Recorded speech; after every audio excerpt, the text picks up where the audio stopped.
आज आपण राज्यातील हवामानाचा अंदाज घेणार आहोत. त्यापूर्वी तुम्ही जर का चॅनलला नवीन असाल तर आत्ताच सबस्क्राईब करून घ्या. आपण या चॅनलवरती असेच रोजचे हवामानाचा अंदाज देत असतो. चला तर मग आजच्या या व्हिडिओला सुरुवात करूया. मित्रांनो, राज्यामध्ये थंडीचे प्रमाण जोरदार वाढलेलं आहे. काही ठिकाणी जोरदार अशी थंडी वाढलेली आहे. त्यामध्ये पश्चिम महाराष्ट्रातील पुणे जिल्ह्यामध्ये जोरदार अशी थंडीची लाट आपल्याला पाहायला भेटत आहे. पुणे जिल्ह्यातील दौंड, बारामती, सासवड, बोर या भागांमध्ये आज जोरदार अशी थंडी आपल्याला पाहायला भेटत आहे. आपण जर का पाहत असाल तर आपल्याला दिसेल की येथे तापमानामध्ये सुद्धा जोरदार घट आपल्याला झालेली दिसत आहे. सातारा जिल्ह्यामध्ये सुद्धा महाबळेश्वर, वाई, पाचगणी या भागाला जोरदार अशी थंडी आपल्याला पडताना दिसत आहे. त्यासोबतच लागून असलेल्या कोल्हापूर जिल्ह्यामध्ये सुद्धा जोरदार अशी थंडी आज आपल्याला पडताना दिसणार आहे. पुढील 2 दिवस अशीच थंडी कायम राहणार आहे. आपण जर का कोल्हापूरमध्ये पाहत असाल तर आपल्याला दिसेल की लागूनच असलेल्या सोबत सांगली जिल्ह्यामध्ये सुद्धा कमाल तापमानामध्ये आपल्याला घट झालेली ही पाहायला भेटणार आहे. सांगली जिल्ह्यामध्ये सुद्धा तापमानात घट होऊन थंडीचे प्रमाण हे आपल्याला वाढलेले दिसत आहे. आपण जर का पाहत असाल तर आपल्याला दिसेल की सांगली जिल्ह्यामध्ये सुद्धा जोरदार अशी थंडी वाढलेली आहे.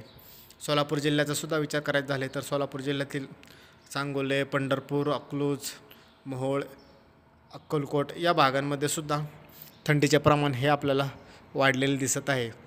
पुढील काही दिवस जोरदार गार वाऱ्यांसह थंडीचे प्रमाण 2 ते 3 दिवस पुढील असेच राहणार आहे. त्याबरोबरच अहिल्यानगरमध्ये सुद्धा आपल्याला थंडी वाढलेली दिसत आहे. अहिल्यानगरमधील काही भागांमध्ये तापमानामध्ये जोरदार असे घट झालेले दिसत आहे. काही ठिकाणी तापमान 10°C आतमध्ये सुद्धा गेलेलं आहे.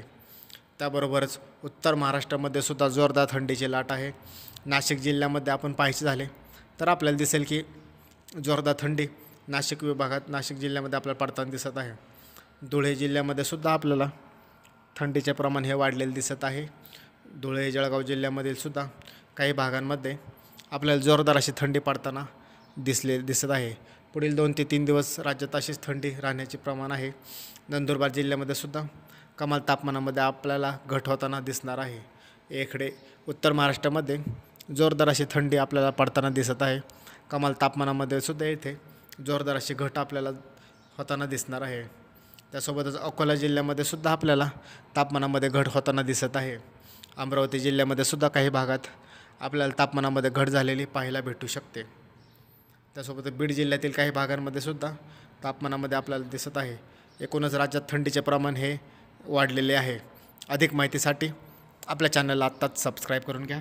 धन्यवाद मित्रांनो.